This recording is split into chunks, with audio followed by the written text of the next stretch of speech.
Welcome to the Audiobook Lovin Podcast, discussing all things audiobooks with the authors that write the stories and the narrators that perform them.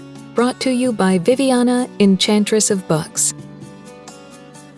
Hi, everyone, and welcome to Season 2, Episode 18 of the Audiobook Lovin Podcast. Today, my guests are authors Ava Harrison and Vanessa Fewings. Welcome, ladies, to the Audiobook Lovin Podcast. Thank you so much for letting us be here. We're thrilled. Hi, everyone. Ava's like, I've been here before. Been there, done that. Done that. On the shirt. Now I need to just send you a mug. That's what I need to do. I mean, honestly, and then I could sit here and drink tea or coffee because I'm not a tea person. I'm the tea person. Yeah, you can drink the tea and I'll have the coffee. See, perfect. Extra strong. Yeah. So why don't we start by having you guys tell us a little bit about about yourselves and how, about each other. Yeah, well, that's later in the conversation because that's going to be good. But tell us a little bit about yourselves and how long you've been writing and how you guys started. Okay, Who wants to go? You go first. Yes. Okay. I have no idea. Can we go back to the cliff notes of a prior recording? Insert prior answer here. Hi, everyone. This is Ava Harrison, and I have been writing for, I don't know, forever. Okay. But I have been publishing since 2015. I write contemporary romance that makes you want to throw your Kindle. Sometimes stomp on it. Mm-hmm. And I think that's basically, I'm from New York. I don't know if you could hear that in my accent, but I currently live in the Midwest with my family. And I really don't think I have anything else. I don't remember. I'm like, can someone tell me who I am? It's one of those days. Vanessa. Now I have to follow that. I know. Amazing intro. So I'm Vanessa Fewings. I'm the author of the Enthrall Sessions. And as you tell from my accent, I'm British. I was originally born in England. I now live in the United States on the East Coast right now. And started writing very young. Got really heavily into writing a series probably in 2011, I think. I wrote a vampire series initially, moved on to romance, and I'm just so incredibly happy to stay in romance right now. And that's me. So there are two guests. To be honest, like, why do I invite you? Like, why do I have you guys on? Is that what you're going to say? Why do you have us on? Because I'm always such a troublemaker. Every time you invite me, I have something happen. Like, I don't know who I am. I have no voice. I cause a ruckus. Well, I was going to start off as, hi, I'm Ava Harrison, just to throw that into the mix. Wait, hold on. Let me try to get the British accent. I can't do it. Sorry. Well, this is why I have you guys here, because of all the laughs. So, yay. Well, the two of you are hilarious and awesome individually. And then you guys decide to team up and write The Ravishing.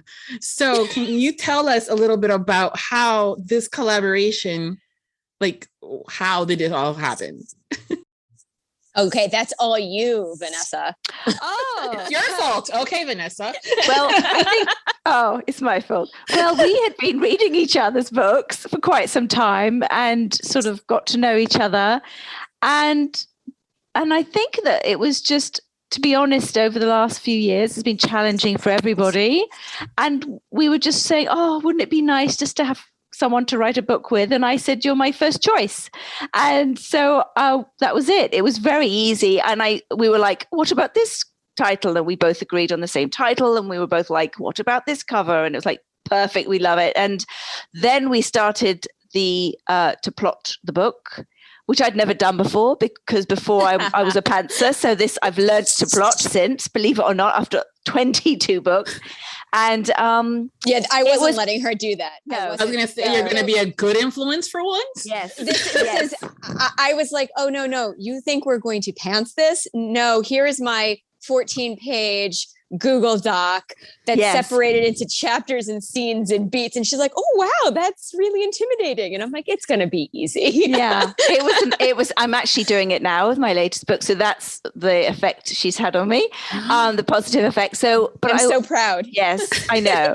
And so it was, I have to be honest, from the beginning to now and everything, it was very joyful. We've used that word so many times, but it was just very easy.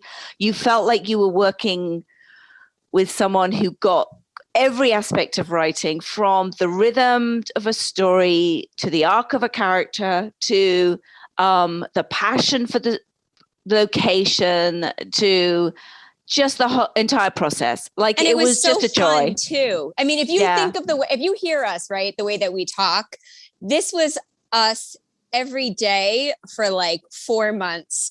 It was like, and we would be like, okay, this is going to be a quick conversation. And then 2 hours would pass. And we were like hysterically laughing. And then like she would be writing and then I'd be writing. And then we'd be like making fun of each other while we were writing and sending funny comments and getting on it was just like an amazing experience. It was like plotting with your friend, writing with your friend.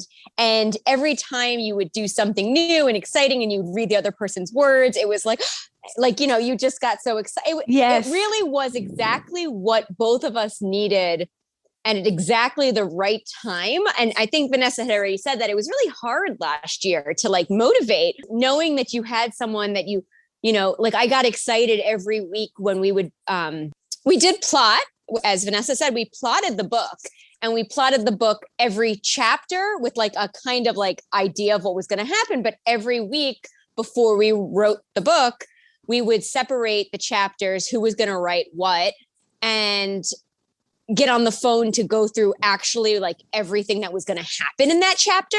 Yeah. So it was like much more concise, and it was like the most exciting. Every Sunday we did it, and it was like the most exciting thing ever to like play off of each other and come up with new ideas and just find what would work for, I mean, in the end of the day, by the time we were done, we both wrote like, even if I wrote the chapter, Vanessa came in to change it and fix it and tweak it and send it back to me. And it was such an amazing collaboration. And I want to say fun. That was it. It really was so fun. Yeah. Cause I sometimes when you read a book, when it's been, you know, multiple authors, whether it's 2 or more, you can sometimes tell when one of them did one chapter and the other one did the other chapter and vice versa. But I could not tell at all. It was because completely smoothless. Because what happened is that like, if I wrote a chapter, Vanessa came in and then she like kind of like went over it. And then I went back in and went over it. And then she went back in and went over it. So we both kept on going in and adding our voices to merge them in a way where Vanessa is the most beautifully gifted poetic writer. You are. Well, thank you. But I would have to say it's you. I'm very quick with the banter. Yes. I'm very like dialogue heavy. And so like, even when we were doing that, like her chapters, I would focus on taking her poetic beauty and putting some really like fast banter into it. That's like very like quick witted. And then in the chapters I wrote, she focused on making it pure poetry. And, you know, it just was like an amazing experience. And it was the marriage of 2 different types of writing, but making it like seamless, which I just thought was such a cool concept. Yeah. Yes. I mean, it really was. I think if we just fit, I mean, their writing styles just fit because we'd already loved each other's writing and the way we tackle stories. She's being modest. It really was like, if she didn't tell you before, is that the reason we became friends and know each other and write together now is because I read her, became a crazy crazy was all over her. You mean you became a fan? Mutual fans. Yeah. No, she didn't know who I was. I was like, I love you. I'm obsessed with you. You wrote the most amazing book in the world and I need to talk to you about it. And she's like, who is this person and why is she harassing me? No. Yes. It was amazing. We just hit it off immediately. Yeah. I didn't give her a choice. Viviana, don't let her pretend it was me not letting her have a choice. I was like, you are now my new best friend. I did that to someone recently. We have a bunch of things in common. I was like, you know that we're best friends now, right? And you're stuck with me. And he's like, yeah. I'm like, okay, good. I love it. Basically. I love That's that. basically what happened, except I was the one doing that to her. Yes. Well, I think you both get a lot of the fans always saying, oh, you're so awesome. Was so great. Oh my God, I love that scene. But what is it like to have another author rave about what you've written? It's like validate, like extra there, right? Like what? How is that? How'd you feel when I messaged you that day and told you that Enthrall was the best book I had ever read? I'm always like, oh yeah, you don't really mean I'm always like, and when people say to me, I read your book, and I'm like, what? How could you read my book? And then, I'm always surprised that there's more people reading my books than they are, but I that's for me. But no, it's very flattering when another author reads your work. And like, because I'm scared half the time, I'm very high standard, and I'm always like, oh, I could have done that better or whatever. But no, I felt the same way when I was reading her work, Ava's work, and I was like, oh my God, this is amazing. This is amazing. I just loved it. And that's why, when we went to, I thought she's going to say no. I'm going to ask if she wants to write a book together. She's going to say no. So, and she said, yes, yay. I did yes say yes. She said yes to the dress. Yeah, and it's been fun ever since. Yes. Yeah. Well, I actually said to her, I was like, I don't really want to ever do this alone again. This experience, I was sitting down to write my fall release, and I was like, this isn't as fun. I mean, it was great. I love writing, obviously, but I'm like, but where are you? Why aren't you on the phone with me while I do this? Yeah. Why are we doing this alone? I know it is a very lonely profession. So it just felt like you had your best friend with you, And what was wonderful is it was almost like we would come up with ideas. We matched each other because we were always so even. It was always so even. Like I'd come up with a great idea, what we felt was a great idea, and she'd come up with a great idea. And so you always felt like it was always like shared. There was never a moment when it wasn't like that. So it was amazing. It was like climbing a mountain, but half as hard because you had somebody with you. That's the best way to describe it. Yeah. A lot of times it is a lonely, process because you're just there with the words and the paper or the computer. And then you also have the characters that are coming in and saying, hey, my turn, if it's not the one that you're focusing on, or they're giving you crap because they want you to write a specific way. But you guys were partnering up. So that must have been a huge, like, there's somebody else. Oh, it was amazing. Yeah. And like, even when it came down to like, when we would talk about like who was going to write what on the first pass, because obviously we wrote everything together in the end, but the first pass, like those first bones that you put down, like, Vanessa is like, okay, I'm going to write this scene. And I'm like, okay, I'll go in after you. But it was like such a relief to like, get this, like when she would send it to me, I'm like, oh, it's so good. And I'm so excited. And now I'm going to add this. And it's just, I can't wait till she sees what I just added to her scene. Right. Yes. And then she'd read it and she'd be like, oh my God, that line. Oh, that's good. Yes. It was like every moment was fun. And it was even more exciting knowing that you were like working together to get there. Like, it just was like, it was an amazing experience. Yes. It was the easiest book really to be written, because at the end she was like, I think we're done. And I'm like, what? Let's keep going. Let's keep going. Let's write more. So that would be great. Yeah, that is awesome. It's again, it's a lot of work. And when and from a creative perspective, you have these ideas and stuff for you guys to have things together so much. I was expecting to be like, yeah, there was this one part where one was not listening to the other, but I'm like, you guys are, okay, great. It worked out great. Lovely. Yes, we didn't disagree at all. I mean, one of us might say, what if we were more likely to do this, and we listen, like we were so open to, and I think that's the thing with a writing partnership. I think if I was to give anybody advice, if they were thinking about it, is just be totally fluid, like just be open and willing to kind of just move and let it kind of take a life of its own, and trust the process, really. Mm-hmm. Yeah, I agree. Okay. You guys sound like you guys had a lot of fun. Does this mean that potentially there might be more books coming out of this partnership? She better write with me again. Yes, I would say yes. That would be, that would, of course, if you do something and it's amazing, you want to do it again. So yes. Oh, the poor girl. I sent you a picture, and it was. Do you remember when I sent you it was my next 5 years? Oh my God! Yes. And I have the titles and the like my schedule for the next 5 years. She's so prolific. And she is. And inside it says, co-write with Vanessa, and then the next year co-write with Vanessa. And I was like, oh, this is awkward. So you don't really have a choice. I was like, oh, well, that's a good sign. Like I already added you to the schedule. Yes. And with her schedule, the way that she runs things, it's solid. Yes. Yes, I mean it's great because we're still obviously working on our own stuff, but then when we come together, it's just going to be, it's just a wonderful compliment to our writing, and So why don't we talk about a little bit about this book? Tell us what The Ravishing is about and these characters, and have fun with it. Okay. We wanted to do something a little dark, but not too dark. But we wanted to write about a complicated man who is set out on revenge. And as part of that revenge, he actually kidnaps his enemy's daughter. And what transpires after that, and how the two characters are changed because of that.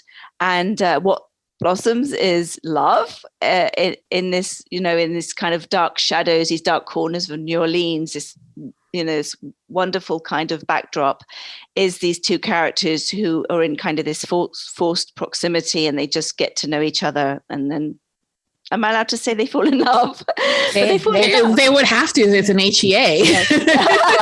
And then they fall in love, and it's just amazing how he kind of rescues her from her situation, which is very complicated and also incredibly dark, her background, potentially. And she definitely rescues him from himself. So it's beautiful. I love the chemistry between them, and I love the story. And there's a few scenes at the end that I absolutely loved that we came up with that really kind of wrapped everything together. And it really is, as I say, the backdrop of New Orleans and the swamps and the beautiful homes, and like even Café du Monde is featured. So Café du Monde. Oh my gosh, everyone loves it, and the beignets. Like we had to sneak that in. And so we wanted to write a fast-paced, but a slow burn, really kind of sensual novel. So that to me, is that the best way to describe it, Ava? A slow burn sensual novel. I think that sounds about right. Yes. Yes. Yeah.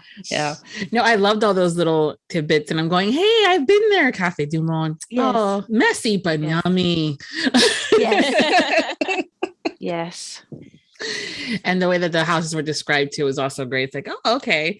And I'm sure a lot of people will, that when they travel now, again, things get back to a little bit better as far as traveling. People are going to be grabbing that book now and going to New Orleans and saying, hey, this is where this took place and stuff like that, like we've done with other books. So that'd be fun. Yeah, I definitely think that there's such a feel like almost like you have these two main characters, and then the third character is New Orleans. It's just, it was so true. It was beautiful. Mm-hmm. Yeah. But how were the characters' names? Who named them? How did these names come up? Vanessa. I was going to say both of us, but it pretty much, no, the thing is, I would send her names sometimes, and I things. Yes, I would send names, and she'd say, no, that name because of blah, blah, blah.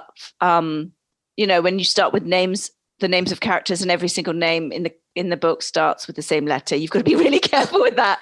And she catches that. So, it was, and I would say, if you want to change the name, that's fine. I'm You a know, little it's like- OCD about that. She was getting, she was like, okay. And I was like, wait, you don't realize that we have 17 names that all begin with the letter A. And then she's like, no, we don't. And I was like, actually, here they are, all 17 of them, because I wrote them out because I had nothing else to do.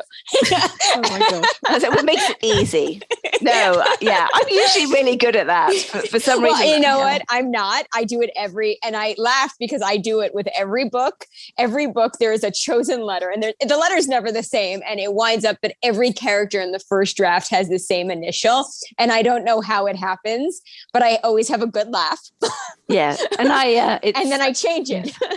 And I sometimes I put names as placeholders. I'm going to admit that. And then as you get to know the person, as the character comes forward, you're like, oh, you're not really a blah, blah, blah. So that's better than me when I sent you back with insert name. Yes. TBD.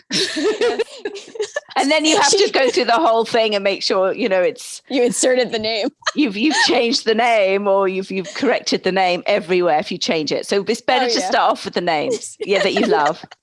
Yes. She's like, what's insert name? And I'm like, just go with it. It's just insert name. That's her name. It's the dude. It's the dude. Yeah. Hot dude goes here. Yeah. Yeah. But you came up with Cassius's name. And, and Anya. And then the rest of them I was like nitpicking. But yes. But you when you mentioned them, I'm like, that's perfect. Perfect. Yes. Yes. Yeah. Because they're like Cassius is not a name that comes out a lot or often in names and stuff like that. When it comes down to it, we're used to some of the other, and I love it too. Also, when the authors reach out to their readers and say, "I need a name with the letter X or Y or Z or fill in the blank," and then or you see it and you're going, "Hey, that's my name." Thanks, Ava. No, yeah, and a lot of the time I feel like it has to come out of me because the character is within me. Now that's just me personally. That's just like I have these little quirks, but I have to feel like it's inside me, and so that's the way I work. And then I can change it, but so I've never. I mean, I probably could ask them about a side character, but then it's coming from the outside. Does that make sense? I'm funny, funny writer, quirky writer. No, that makes total sense. It's almost like sometimes people are like, "Oh, what are you going to name the baby?" And I'm like, or like in my case, the dogs. And I'm like, I have to hang out with the dog first for a little bit. Yes. Like my last one, Atticus, took me almost like 2.5 weeks to name him. Oh, I love that name. Yeah. I just wrote it down as you said it. I have a list. When we were talking about names for somebody, I had provided a bunch of names to Vanessa, and then she provided a bunch of names, and then I responded. She told me why we couldn't use one because she had that name, and I was like, "Oh, we can't use that one because I have that name." And then I proceeded to create a list, and that list was like, I was like, FYI, these are all going to be future names in my books. I know. I was like, wait a minute, you've stolen all those best hot names. All of them, everyone. What am I to do now? Yeah, you just have to write. You just have to write the book with me. It's part of her. That's part of her evil plan. Yes. It's like blah, ha, ha, ha. Long-term scheming. Yeah, that's Ava. And she's a planner. She's a planner. That's why. Yes, or maybe it's my plan, and she's just fallen into it, and now she thinks it's hers. Insert the evil laugh. Is this what really happens? You have me like, I will never write another book by myself because writing with Vanessa is more fun. And she's like, insert evil laugh.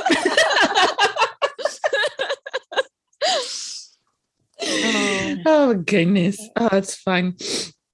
But yeah, I mean, the names are important. It's what we, go by, and our characters, they stand out. And because a lot of us are ferocious listeners or readers, we are like, okay, was that which David was this? So that's also when I see these unique names, I was like, yes, I know what book this is from because it's the only, Cassius and Anya. Yes. So it's really cool from that perspective. But I'm glad that you wrote Atticus down, and I can add that to the spreadsheet. I mean, you have to stop. I mean, it's already there. Yeah. Pretty soon he'll actually make it to the calendar. It's like locked and you can't change it. The calendar. Yes. It's that beast of hers.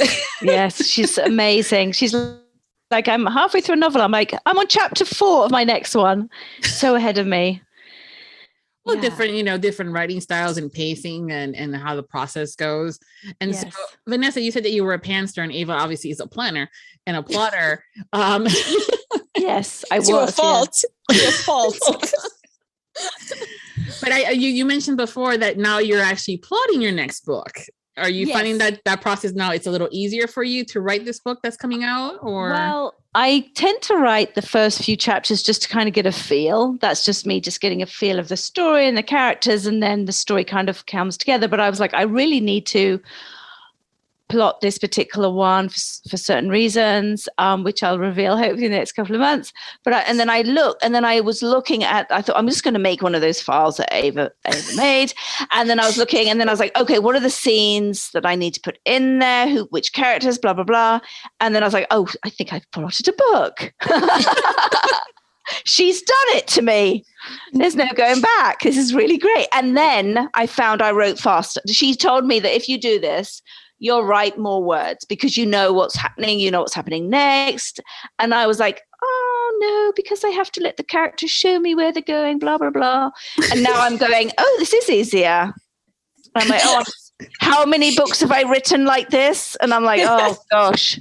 So I'm a convert, basically. I'll never forget when I told her that we were doing the plotting.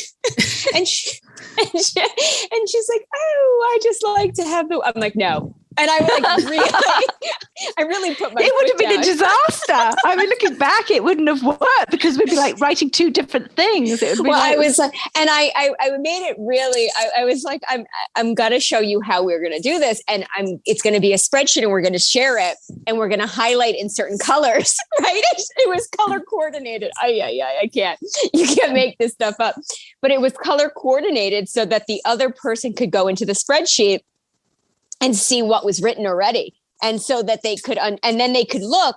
And because of the way that we went into each other's chapters but we kept moving forward, moving forward. And so she was able to see the bullet points of what was in my chapter so that she could write her chapter. And so when we're talking about rewrites and like, there wasn't as many rewrites of edits of plot holes of these things that normally would happen if you didn't, because we were always in tune with what the other person was doing, it flowed really easy. And it also made our time management.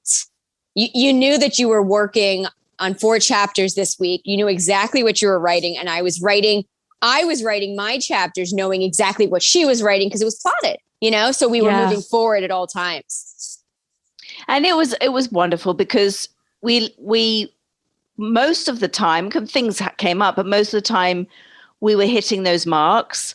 So we were moving along at a pretty fast pace. I thought we did amazing. Yeah. I thought we did amazing. I thought we hit we said we wanted it done on a certain day. We were done. Yeah. Right? It was awesome. But I would also throw in, and this is again for people who are thinking of writing together, that communication has to be, excellent, because you have to be able to communicate what you're trying to get over. You have to communicate how you feel about the story. You have to be honest with yourself and the person you're writing. You just have to be good at messaging someone. And I think also I can't speak. Adaptability. Adaptability. Right? Yeah. I think that when you're plotting with someone else, you have to remember that the truth of the matter is this is both of our babies, right? So yes, you don't go into it. You have to go into it with the flexibility of being able to, and a comfort level with the other person to say, listen, I love what you did here, but I feel like we might need to do this. And then the other person being like, you know what? Okay. And then vice versa. I love what you did here, but I feel like maybe this isn't the right way of going about it. Maybe this isn't the right idea. Maybe we should do this instead. And be flexible, right? So that, it's because it is both of our stories and we equally put in our hearts and our soul into it. And I think that if, you are going to co-write with somebody, it's so important to have that type of relationship because you don't want to feel like someone, has taken over the process. No, that's true. That you're not equally involved. You want it to be both of your babies. Yeah. Yeah. Yeah. So Vanessa, when you opened up that spreadsheet and you saw color coded, Oh. what was that reaction? Because I mean, I'm very much like Ava. I love spreadsheets and I love the color coding and I love organizations and stuff like that. But I also know that could be a wee bit much for someone that's not into that. I think within the first few minutes of talking, I think I saw the benefit of it. But then I became the queen of coloring in the spreadsheet, and I was like, let's make all this red. So now we know we've achieved it. And I was like, she was like, if you want. And I was like, yay. And I was like, it kind of got a little out of hand, but it worked, and she was very tolerant of my excitement about spreadsheets. No, I'm sure she was very proud. There was a tear in my eye. Yeah, exactly. It's like, oh goodness, she gets it. Yes. I was like, look, she changed it from green to red. It's finished. You were like halfway through and it just felt amazing. We're like, okay, well, that was fun and easy. And to say that about writing is like, because it's a lot of work, but to say that about something, because I was just so used to, doing the whole thing myself. So it was just wonderful. Yeah, I feel very lucky. Yeah, I will attest that usually sometimes I'll get a DM from Ava saying, stupid book. And, she's writing, she's like, it's not working. The words are not flowing or XYZ and, insert thing here. I did not hear a peep out of her throughout the entire process for the ravishing. Oh, that's good. She's like that. Yeah. Yeah. I'd like to say that continued after when I decided to write a book after Vanessa. But Vanessa could attest that it did not. There were a lot of messages about my latest book. And I so got it. Yeah. No, actually, I was like, I don't know what to do. And she's like, I'm like, I don't want to do this without you ever again. And she's like, okay, just pick up the phone. Let's talk through your plot. And I was like, wait, really? Can we do this? Yes, always. And she saved me because I did with my October release, which is done and sent to narrators. So awesome. But now I'm allowed to say this because it's done and sent to the narrators. But there was a point where I was like, I don't understand what I'm doing. Like there is a roadblock, like I can't do it. And it was a Saturday and Vanessa was like, call me. And I did. And within 10 minutes of talking to Vanessa, she was like, well, I see what your roadblock is. And this is how you could fix it. And I was like, what? Wow. Okay. And after that, I actually I think I was at 20,000 words when I called you about that roadblock. Maybe like 30,000. And now the book is 105,000. Wow. And as soon as I got over the little tiny roadblock, it was giant. It was a giant roadblock. Yes. And I wrote the whole book in 4 weeks. And wow, that's incredible. It was because I literally had writer's block because of this one issue, and it took Vanessa 10 minutes to figure it out. 10. Well, I think that it's the book pushes back. The book is alive, and the book pushes back, and then we're standing here going, "Why? What's going on? Why is the book resisting this?" And I think sometimes somebody on the outside just gets it, and it'll be the other way around. I'll probably be messaging her soon about something I'm working on. But I have her to thank for me being able to plot now, because I'm literally going to improve. I can see the book will be better for it, because initially I was going in one way, but because I'm plotting it, it's going to be more fulfilling for the reader. So I'm like, goodness me, how did I get by without not doing this? I'm embarrassed. But at the same time, my system worked. I think I was lucky. I think I got away with it. But I think moving forward, because I want to write faster and I want to improve my writing and continue to grow as a writer, I think it's important, to be open to growing and never say, oh, I've written 20 books, I've got this. I think it's important to always say, another book, start from the beginning, be humble. Please, I hope the readers love it. And, and just keep moving forward, so. Yeah. Well, it's like with anything, like, there was one time where the people were writing with pens and, pencils and paper, and then the pen got invented, and, then the typewriter, it's always something new coming up. And same thing with processes. And that's where teamwork, when it's truly valuable, you can learn something from each other. 100%. That's awesome. Yeah. 100%. That's awesome. I think that's so important also, is the adaptive, like, learning how to adapt. I always say, like, we have to pivot, we have to do this, and I think that when you work with someone else, you learn these amazing things that they do that helps, and everybody you constantly need to learn and grow, and you have to, so I think that, working with Vanessa helped us both. I mean, I can speak for myself only, but like, grow as a writer. Yeah. I mean, and I would also say there was so many things that I thought I knew. I thought, I've pretty much got a great handle on either the publishing community or all the things that go along with releasing a book.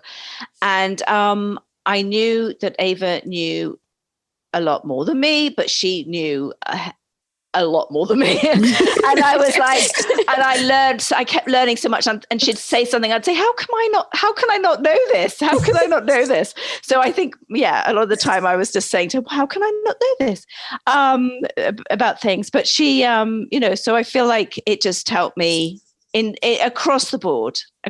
I'm incredibly grateful for this experience. Me too. Yeah.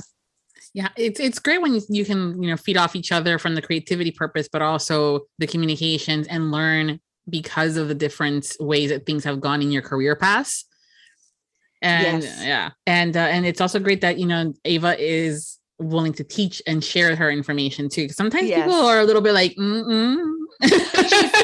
she's one of the most generous people I know, one of the most incredible writers, and she's the most generous person in the writing community. And, I feel so blessed to have worked with her, and still love you.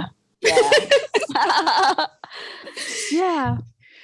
So the book is, you guys are getting together, you decided to write this book. It's being written. When did you guys say this is going to be an audio, right? Or did you guys already know? Oh, do tell, Ava. Do tell. She's laughing. Yeah. Again, I feel like I sound like I'm the most meticulously all over the place. Like, this is what we're doing. I feel like a drill sergeant, but I was flexible. I asked very nicely, would you like to put it on Audible? Right? And I love Audible. Yes. I was like, do you want to do this? Because I want to. What she didn't know was obviously for me, it's, and everybody, most people, I think I've talked about this a million times on this, your podcast, is for me, audio is one of the most important things when I write my books, right? I'm always thinking about it. So it was when she had mentioned writing a book, I was like, kind of like, worried, because again, it was our first time together, and I was like, we have to put this on an audio. It needs to be simultaneously released. We need to hire a narrator now, right? Like, yes. We need this, we need that, we need this, we need that. And I mean, and I was trying to again, as much as we were friends before for years, we've known each other for years.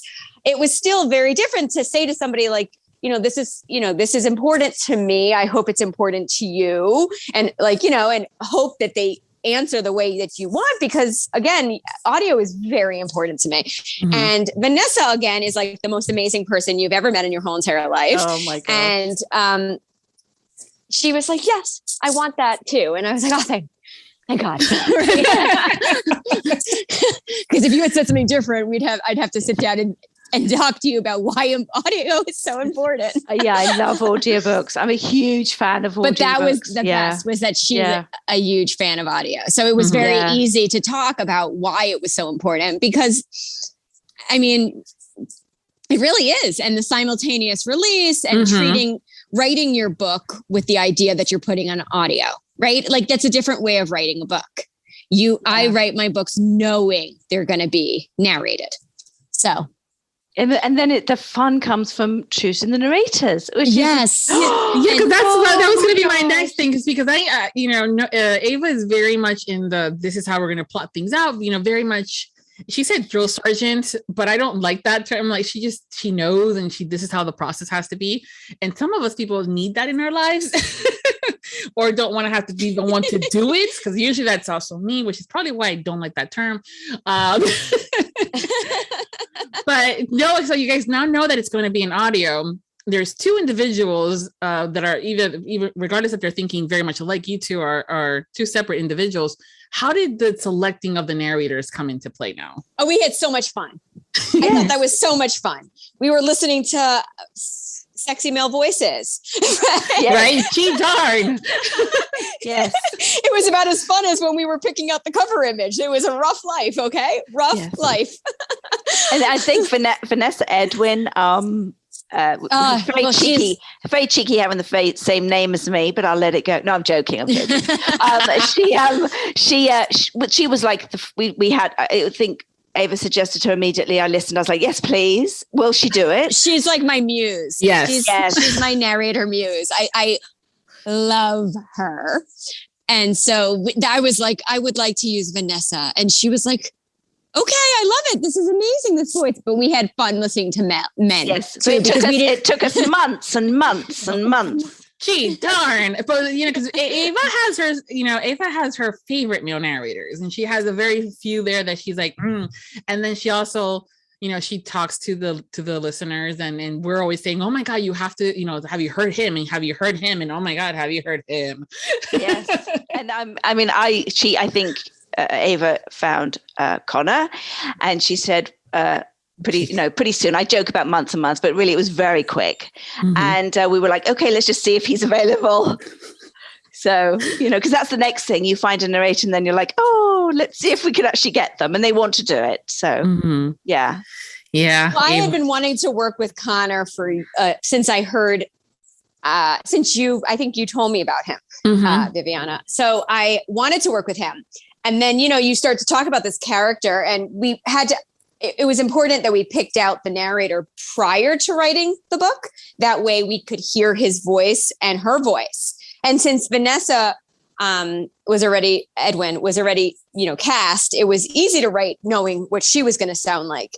But it was kind of like, okay, well, we need to pick this guy now because we can't write anymore. We need to know how he's going to sound, because there's a difference. You write different characters for different voices, when you hire like Zach versus Shane versus Sebastian York, like the personalities are different, way because everybody has their strengths, and so if you have like, obviously Shane's a no-brainer, like that's obviously going to be British, but when you're talking about American accents, right? Like you have people who are really good at delivering a sarcastic line, people who are really good at being grumpy, people who are really good at the arrogance, people who are, right? Like there's just different voices. And so once we had Connor cast, it was really fun to write the dialogue, right? Because you knew what his voice sounded like, and it's just so dreamy and sexy and, ooh, this is right. So it was fun to write that banter. I did just say it like that. Yeah, you did. You did. Okay. And we all heard it. This is why we have editing. I was going to keep that in. I didn't mean to say it like that. Oh, but the honesty was so there. It was. Oh my gosh.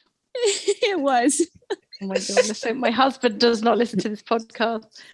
Please, they don't count. So but I will tell you, my husband listens to all of them. He does? All of the podcasts ever, whenever I do them. And wow. I mean, and he also like goes on to YouTube and listens to any YouTube review of me. And I'm like, oh, yeah, really? And I see it. And he sits there with his phone in bed. Oh my God, that's giggling amazing. and laughing. And he's like, I didn't know you did a podcast with Shane. And I was like, oh no, you're listening to that one? Right? Oh my gosh, that's so funny. Yeah, no, he listens to them all.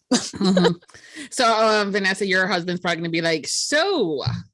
No, he doesn't listen. I don't think he listens to the beginning of things that I do. And then he says, you need to turn your sound up and stuff like that. And then he gets bored, I think, with my voice, and then he like goes, because he's a writer too, and he goes off and does his own thing. But yeah, so I don't know if he'll actually listen to the whole thing. That's fine. It's 35 minutes, 45 minutes. Yes, but it would be lovely if he did. It would be lovely if he did, but he's probably he's probably done with my voice for the, anyway. Yeah. I wish mine would stop. Oh my gosh.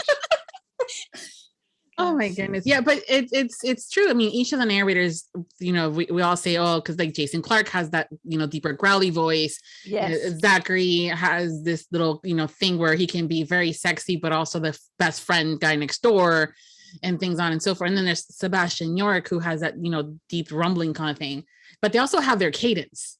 And so, and you kind of start picking up on them the more that you listen to them. And so to write the character knowing that they're going to be saying these lines. And it's interesting. I'm about to cast for an audiobook right now, and I'm going between two. That's obviously if they're available. And I'm going between two, and I'm like, well, I could use one for one character and one for another character. So who feels more like the character? And it's so hard because I'm like, I really want to work with this person straight away. And could they fit this character? So when it's basically making sure they fit. So for me, yeah. I volunteer for you to talk to me about who you're thinking of. Oh, me too. Yeah, seriously, anytime that you ever need any help, because I know it's a deal. Once we're done, I'm going to come on over and ask, because I've been going over and over in my head, and I'm like, I don't know. This is like my favorite thing to do. She does. She loves it. What was I thinking? She loves it. And it's she'll DM me. She's like, I think I got the one. I'm like, oh, who'd you get? And then she'll tell me, she's like, oh, that's gonna be good, and stuff like that. She loves it. It's almost like this like conquering thing. For Ava. I'm so excited. Yeah, I'm excited. It sounded dirty. As I meant to. I knew you did. It's romance, my dear. Yes. These are the voices we love to listen to for a reason.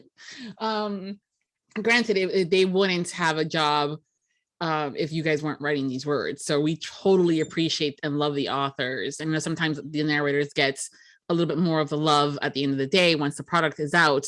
But I try to make sure that you guys know how much we love and appreciate the work that you guys as the writers provide. I think that's actually really flattering when they love the narrator, because they don't even detect that the book is written, that they're just listening to the narrator and they're falling in love with the story. Our job is done. We don't want them thinking about us. It's true. You're 100% right. You don't want them to think, when if done right, they're not thinking this is a book that's being narrated, it's being acted for them. It's and it's a different way of listening. Yeah. Right. Yeah. You're right. Yeah.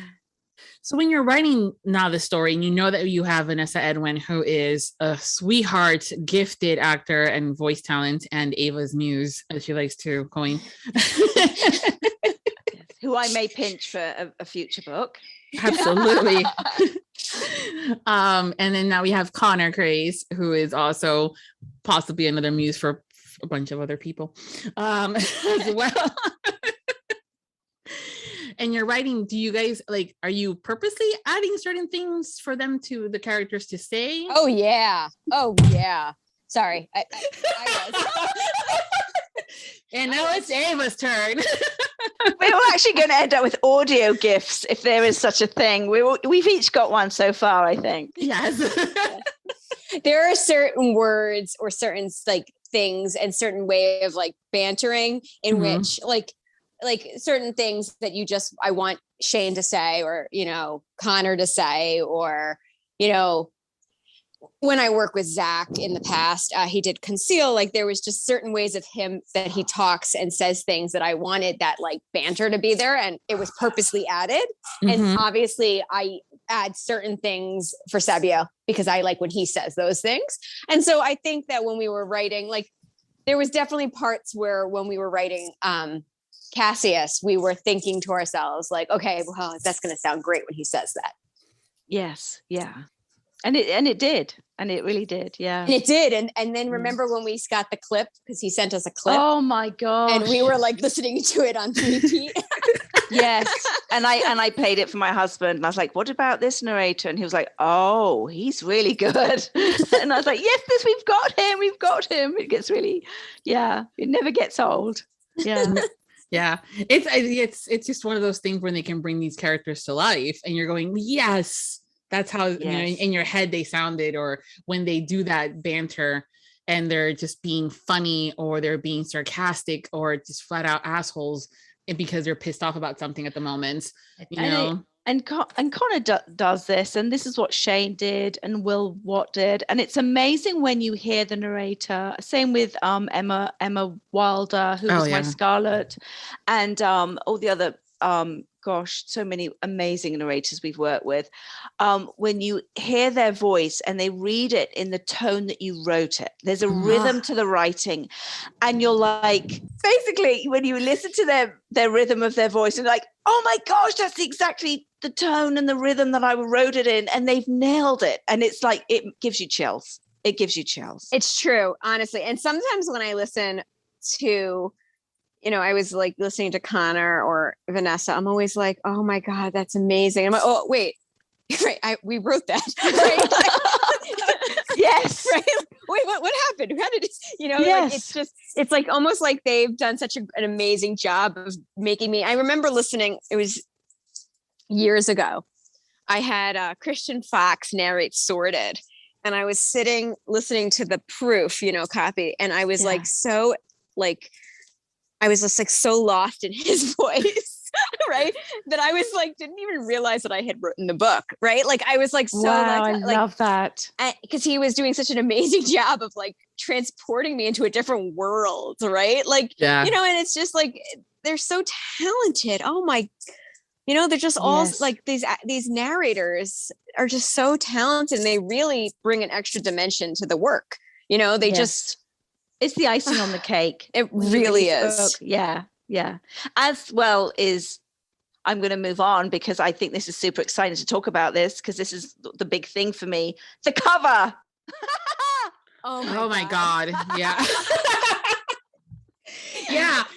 Well, it's Ava. I already know she has a thing with, very handsome men on the cover. But it's true. The cover. Not that I want to move on from audiobooks. I could talk about that all day and we could go back to it. But I also wanted to give before. I just don't want us to end without talking about the amazing cover. Oh no, yeah, no, he pretty. Yeah. We have a rough job over here, you know, picking out male models to be on. Okay. All right. But honestly, though, I'm telling you, because I do the graphic work, you know, for book covers and ads and things like that. And once you go into, you know, looking at these graphics, you know, when you can't find what you're looking for, it's frustrating. And you can spend hours and not get one freaking hint of what you want. But, you know, so that's also too, because I know it's a hard job. Trust me. Most of these, you know, what? It is the truth, because that was not the first image that we had looked at, right? No. We had been looking at images, I want to say for like a week. And then I had bookmarked that as a saved file in like my saved file, because I keep the saved file of, I'm sure everybody's shocked by this, but professional. She's very organized. Yes. I have a saved file. Can I tell you the way Vanessa does it? Vanessa goes, where was that image I saw a year ago? And I spent 3 days hunting it down. Whereas Ava's just goes, opens the file and there it is. So, and so, it's better. Her system's better. It also looks like if my husband hacked my computer or just opened it, there'd be questions asked. I have a full file of just men. No, it'd be fine. They get it. The guys get it. They do. They do. If not, it's just an easy explanation. She's an author of romance. Yeah. Don't look at my Google search, because that's all about murder. Yes. Yeah. Well, there's a reason why it's a meme. You know, like when I die, you are in charge of deleting my browser history. You know. Yes. Me thinks of Google's, how can you torture someone, right? Because I like write a lot of mafia type or like underworld, you know, corrupt books. how can you torture someone for endless hours? Oops, this is bad. Yes. This looks bad. Yeah. No, officer, seriously, she was just writing a book. Where? So this cover is gorgeous. And there he has this look in his face, like he's literally looking at the person looking at the image. He looks like he Yes. wants to ravish you. Yes. Yes. Accurate. Yes. And it's his name is Lucas Bloms, isn't that right? Yes. Eva? Yes. Give a shout out to him. Yes. Yes. And he's on Instagram, and you are Yes. welcome. Yeah, I know when Ava showed me this in the photo, I was going, and she goes, here's his name, and I'm like, and I went and I did a search and I found him. So yeah, you guys definitely want to check him out. Mm-hmm.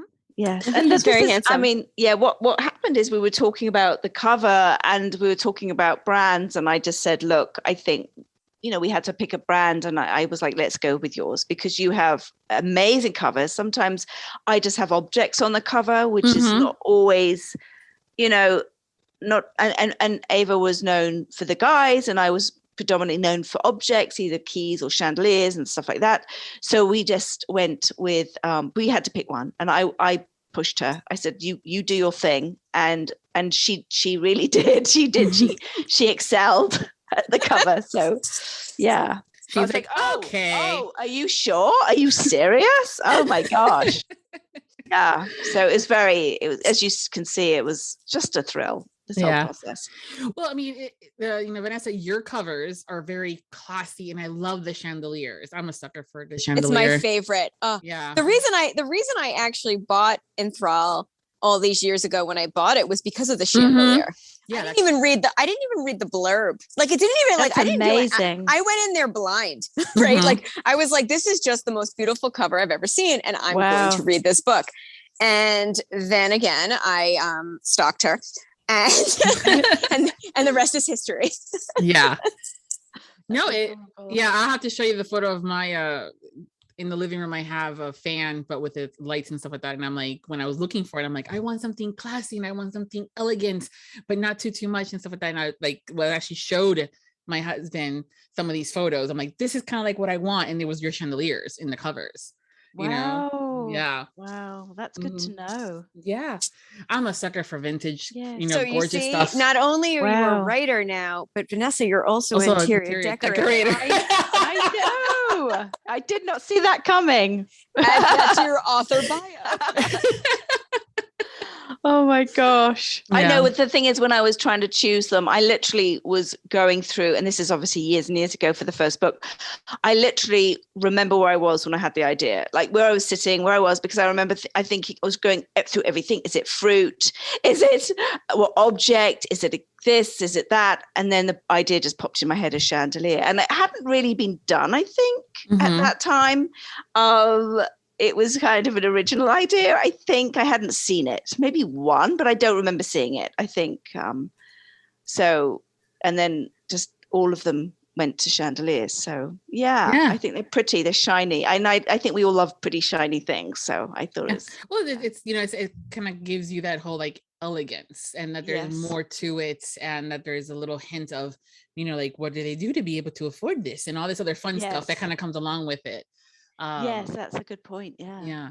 But you guys are really, like, you two are awesome at branding when it comes down to your books and your stories. That's something too, that it's something that a lot of times people need to learn or have yet to learn, or have a team that does it for them. So yeah, I had to learn it too. Like, I think because with Ava's background, she was more comfortable with that, and I had been good at it in some respects and not in other, but now I'm better at it. Like, I'm really, and she's very good at keeping me on brand with things. She'll say, this needs to be like this because this is more on brand. So yeah.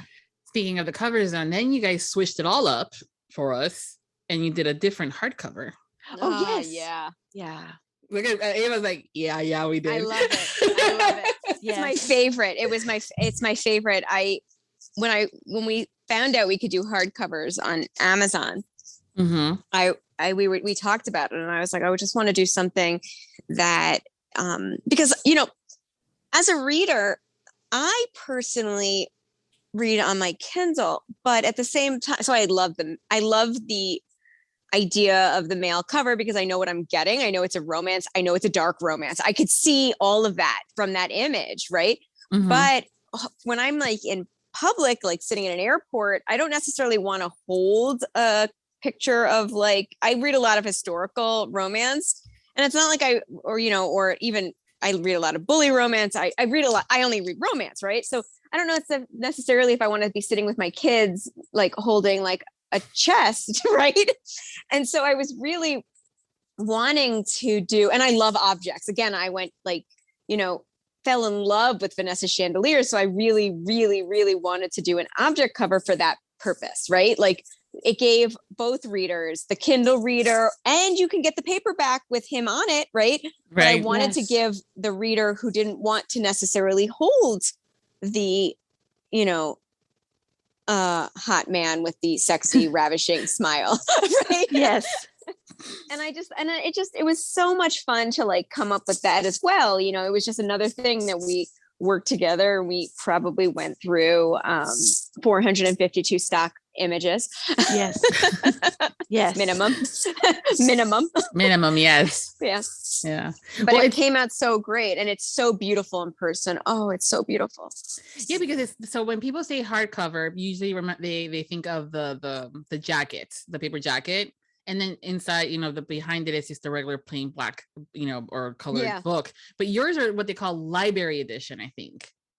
Oh, right? I don't know what, I think that's what. Or library bounding, I think is what they're called. Yeah, library bound, which means that it's actually the cover itself. There is no paper. Great.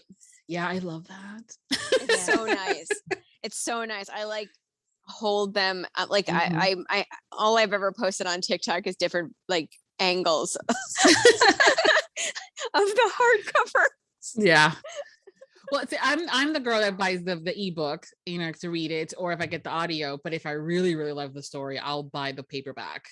And depending on the collection and things like that, because you guys are also very creative, and then all of a sudden you have a paperback that looks like this, and then your hardcover is this, and then you have a special edition. Fast 5 books later, now it's a completely different branding, and I'm like, no, I got to start all over again because it has to match. Yeah. But I saw that and I was like, ooh, I know what I'm buying. It's so pretty. Oh, it's so pretty. It's so pretty and elegant. I love it. And again, it's also a blend of both your style and of Vanessa's style, with the inanimate objects and things like that. And I think that was also like, that is so sweet that they did that. Yes. Yeah. Oh, goodness. But yeah, so now we got the paperback, we got the ebook, and we got the hardcover, and we have it in audio with these awesome narrators. And I know the listeners are loving it. I mean, they're still reading it now. It's been how many weeks since it's released? It's been a month. Yeah, see? Yes. Yeah. And people are like, the ravishing. I'm like, yeah, it's a good book. Yes. And we obviously love to write what we love to read. So, Yeah. So you both mentioned how you do write purposefully when once the narrator has been cast to have them say certain things. Do you care to share what maybe you wrote specifically for Vanessa and then for Connor? I can't. You know what? I usually with like for the women, it tends to be like very profound, sweet, like profound comments about life. Mm-hmm. And I'm sorry, I feel like this is horrible to say, but usually for the men, it starts with an F and ends with a fuck. It's just, there's something, I don't know. It's like you add a few here, sprinkle one here, right? And it's like the whole book. It's the whole book. And I'm joking. That's not true. It's not true. It's obviously, I don't just do that. I do think that when we were writing cast, right? Like there were definitely moments where you were like, Vanessa and I were writing these really, really heartfelt, like amazingly emotional moments, and knowing Connor's voice and knowing how he was going to say it definitely made it even more powerful. There's like that scene where they go out to dinner, I think, and he's talking about his family, and that was just amazing the way he delivered that. Yeah, exactly. Yeah, and obviously I joke, it's not just about having certain words. Although I did we do sprinkle extra ones in. Yes. And if they're British, we sprinkle different extra ones. Yeah. Well, yeah. Or also even what they're known for. I mean, I know that authors that like hired Joe Arden, and he's known for his elongated fox, and stuff like that. And now Connor's also been known for those as well. So it's one of those where like, we just go to the author and go, thank you. Aaron Shedlock's great at those. He was my Richard and the Enthrall sessions. Yes. Amazing narrator. Yeah. Yes. They all have their thing. It's awesome. But also you guys have accents in this book, a New Orleans accent, and things like that. How were you? Sometimes authors are like, don't do it to the narrators, or they'll say, just go light. How was your process as far as these accent goes? We asked him to, so we had already hired him, and we asked him to send us examples because I knew he could do the New Orleans accent. Mm-hmm. And I knew that Vanessa is a Southern girl, so she could obviously do an accent, right? From the South. But we wanted, we had them submit to see how, like, to basically decide, like, in a scale of 1 to 10, where we wanted that accent for, the New Orleans feel. Mm-hmm. Yeah. And he submitted some, and we listened samples to it on repeat. on repeat, just to make sure. Just to make sure that it was. Yes. Quality control. That's all it is. Yeah, obviously. And he really was remarkable. I mean, we were very, blown away by what he gave. I mean, I literally was listening to it and thinking, this character feels so real. Mm-hmm. Yeah, it was. It was. It made it give you goosebumps. It really did, and it's what's so nice about all the narrators and Vanessa and Connor. They're just so easy to work with, and the communication is there. And if they have questions, or we're talking about the accents, it's just so amazing because we produced the audio ourselves with Lyric, and just working with Lyric and working with the narrators, it's just such an amazing process because we are able to say, oh no, that's not how we want it to say. Oh yes, that's exactly how. Oh, that's perfect. It's just amazing. Mm-hmm. The control, Yeah. Well, it's when it comes down to these characters, they're yours. You guys wrote them. You know them better than anybody. But we're really picky about accents because we all hear certain little picks here and picks there and things like that. Or heaven forbid you're from there and you're going, that is not how we sound.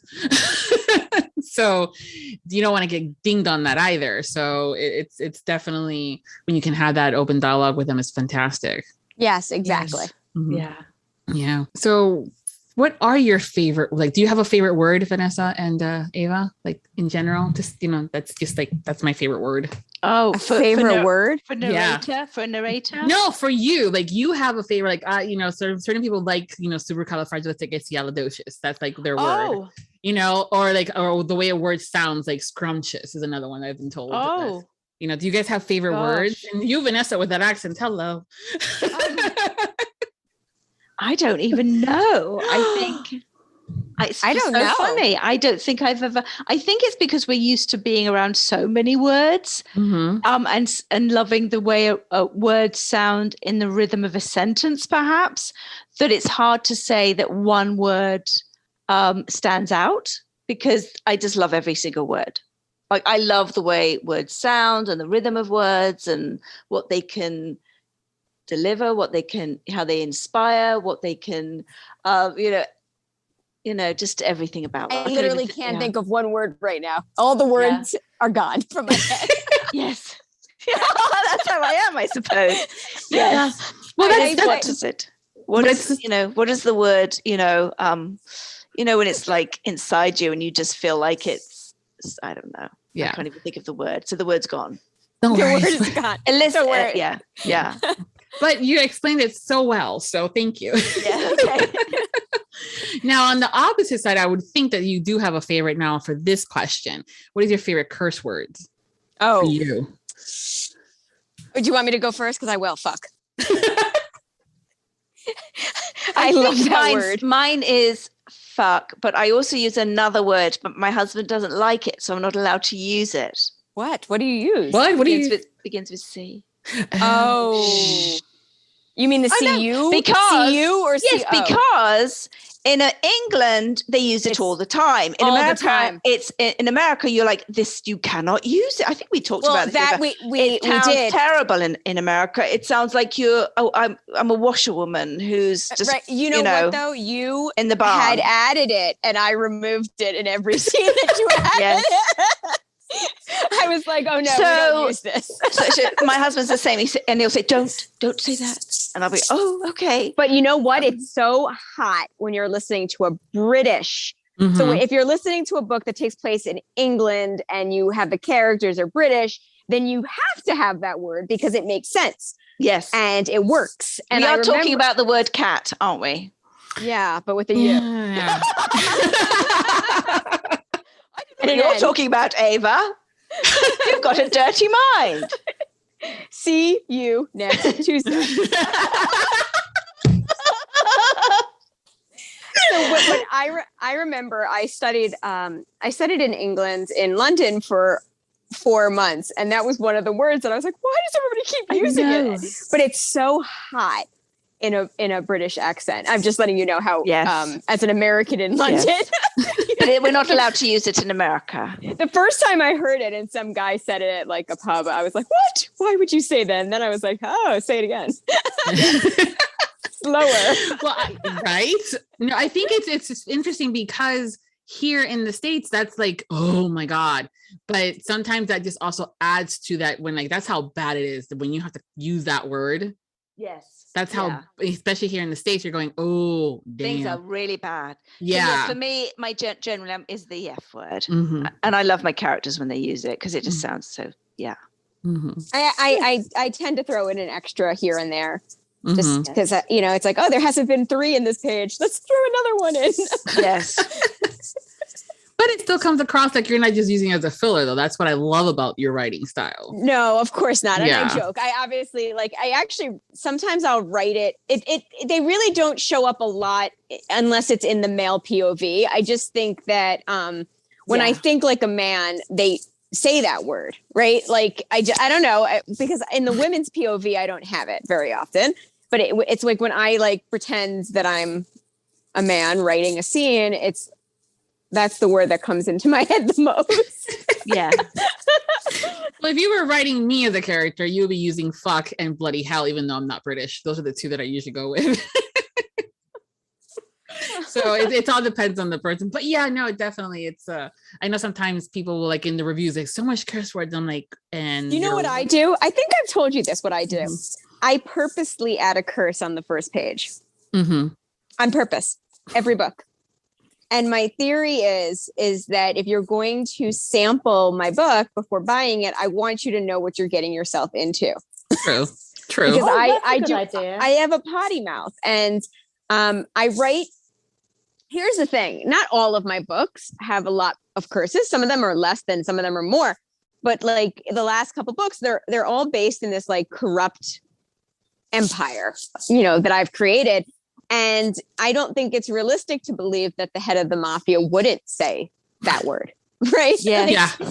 And so I will add the word in the first, sometimes the first sentence. Yeah, just so that the reader knows that they're not gonna be buying some a book that doesn't have it, because I do get reviews. They're like, she curses a lot. And I'm like, but I did say it in the first page. If you didn't want it, you should have seen it. Mm-hmm. It's like my way to kind of like filter out people who don't know what they're getting. Like you see it in the first page, you're like, oh, this is one of those type of books. Okay, there's going to be a lot of cursing. She has a potty mouth. It's not for me. Or in the other way. Yeah, like, yes, this is for me. Mm-hmm. Yeah. Yeah, because there's those reviews too that say, oh, it's too much sex. And you're going, I'm picking that up. So you know what? I don't get that very often. No, I'm a slow burn, and I don't. Yeah. I have been known to have first kisses or sex at like 75%. Yeah, and not always. I mean, it can vary, right? But I am a slow burn, so typically I get dinged for the cursing, not the sex. Mm-hmm. Yes. Yeah, but also then Vanessa, one of the things that I saw from the Ravishing as a review says that it was a slow burn. And this was interesting because that's not what they were expecting out of a Vanessa book. What? What are they trying to say? Yes, my books are shaglicious. I mean, yes. I mean, I am writing erotic romance, so there's an expectation to have stuff going on pretty soon, if not between the characters, between something else or somebody else.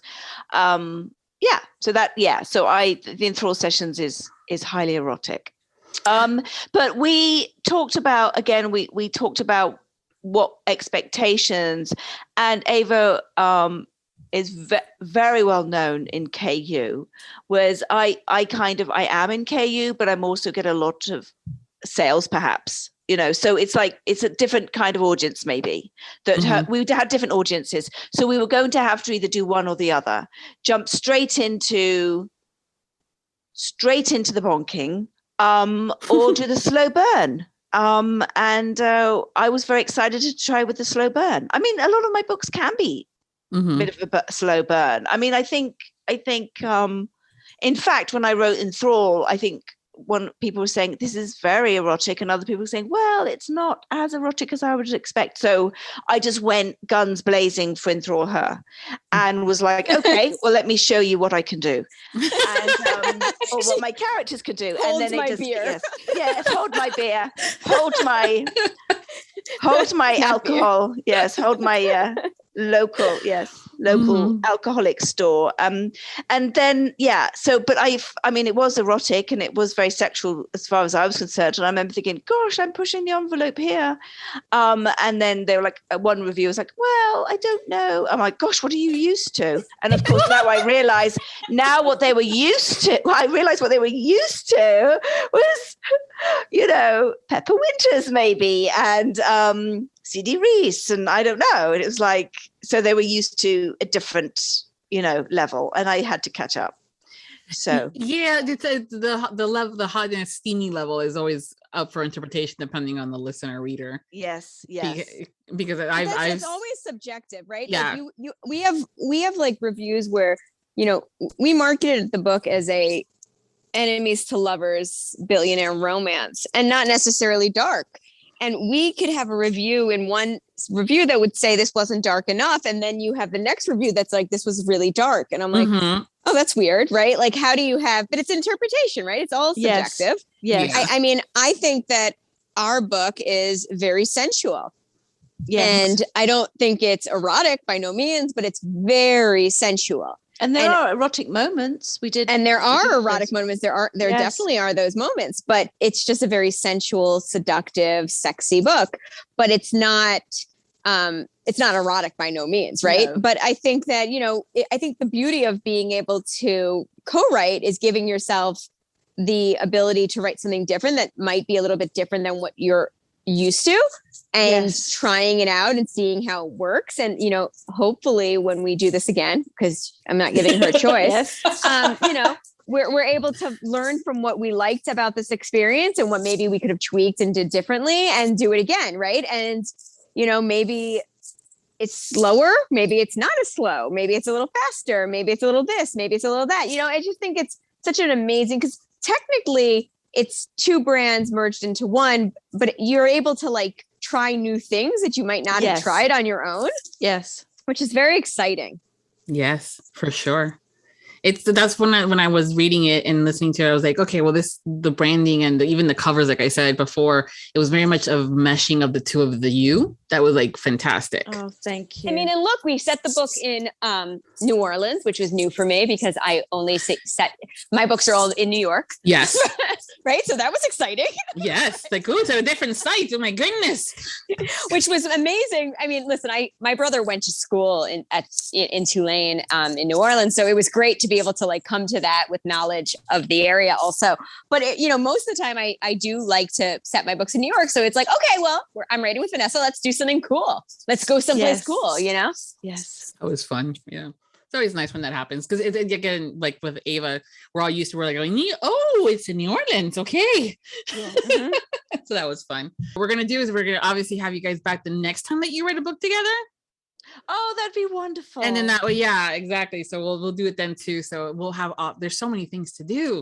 And you know what it's like? It's like they say when you're trying to get writers together, it's like hoarding cat, trying to work with cats and stuff. We're all over. You both have been a dream to work with and get scheduled and all that fun stuff. So you guys, thank you for everything. Yeah, I'm so grateful. I wish I had that gift to tell Ava, like Ava told Vanessa. I wish I had that gift to say, well, now you're working with me forever.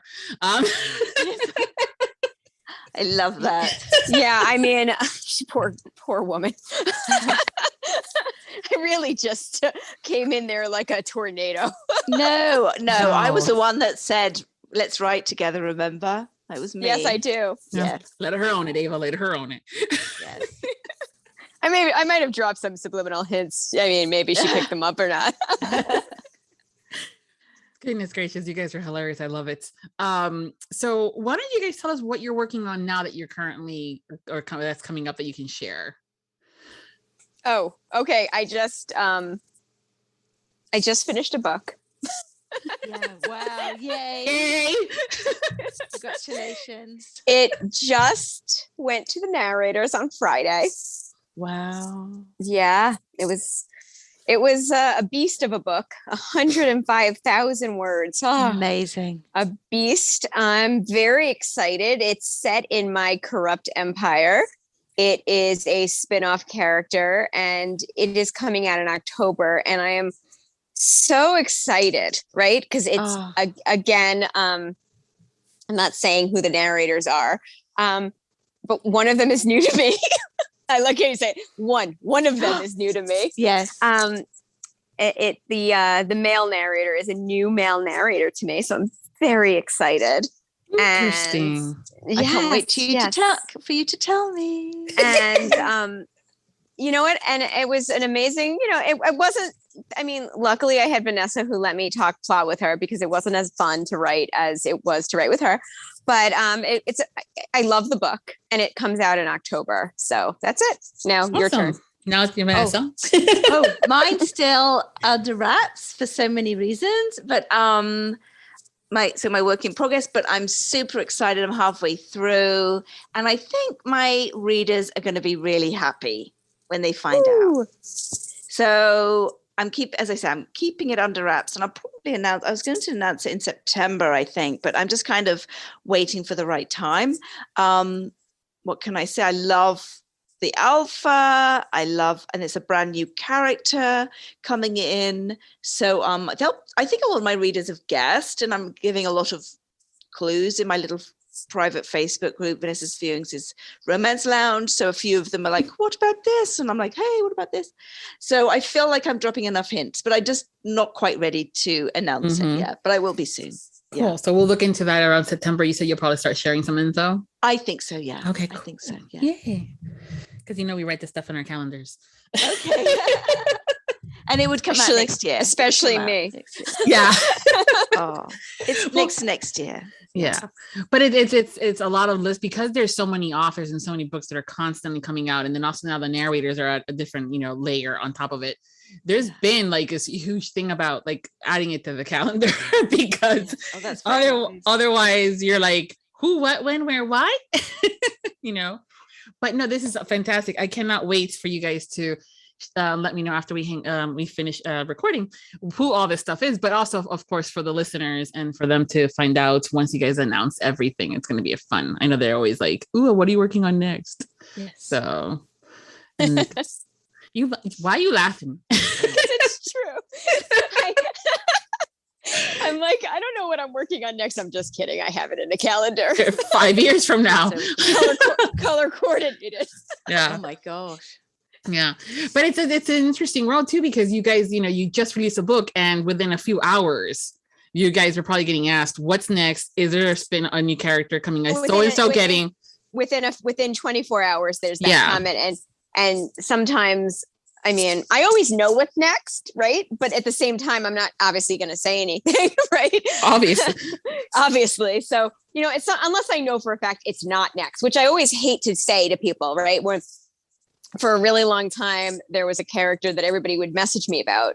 And I was like, oh no, that's not next. oh no, that's not next, right? Like, I don't know when I know I set it up that person sounded like they should be next, but we're writers, and in the end of the day, we have to write what talks to us. Mm-hmm. Yes. And you don't want to force it. Yeah. And so how many times, I don't know about you, Vanessa, but I have I remember I started writing Absolution. I wrote 20,000 words, put it down for 2 years, and released 4 books, and released 4 books in between, because that voice just wouldn't come to me. Nope, nothing. Not a word. Wow. Yeah. Mm-hmm. And now you've added, now the co-writing onto your calendar, so now it's even more spaced out. Yes. Yes. I'm hoping for maybe 7 or 8 books in the next couple of years, maybe, from including we'll see what we'll see. Yeah, we'll see. No, yeah, no, we always want more because you guys are so good. So it's, it's a compliment. I know it's a pain sometimes for you guys because you're like, it's never a pain. Oh my God, it's an honor. We actually love it because it means that people like reading us, right? And that's just such an amazing, I'm like privilege. Sometimes flabbergasted that people read my books, right? I'm like, oh, you read me, right? But but at the same time, again, I only write 3, it's a lot. I write about 3 books a year, right? Mm-hmm. So depending on how it works out with scheduling, I might release 4, I might release 3, but I only write 3 books a year, unless I can convince Vanessa to yeah. see that? I did it again. See how I keep circling back, right? Definitely. It's gonna make her sign a contract. Yeah. Well, technically, it's verbal agreement here, right? It's technically verbal agreement here. Yeah, it's definitely going to happen. Yeah. You heard it here. Yes, exactly. Yes, it's an exclusive. You've got an exclusive. Yeah, it's a verbal contract, girl. That's what it is. I took it as that too. Yeah. As I laminate the calendar. Oh, yeah. Trust me, I just love it. So yeah. Oh my goodness, you guys have been a hoot, a great. This is such a good fun time. Thank you both, Ava and Vanessa, for taking the time to hang out with me today. Thank you for having us. Oh your God, we're so grateful. We're so grateful. Yes, so grateful, and sorry if if we laughed a lot. No, I love it. I love it. Love it. No, yeah. Thank you again. We're going to be adding all you both information onto the post that's going to be linked over at the Viviana Enchantress of Books. So if you're not following Ava and Vanessa, you'll now have no excuse, and catch up on their catalog and make sure that you're picking up The Ravishing, because it's a phenomenal story and all their books are really, really great. So until next time, happy listening. Thank you. Bye. Thank you wholeheartedly to all of our Audiobook Lovin Podcast Patreon.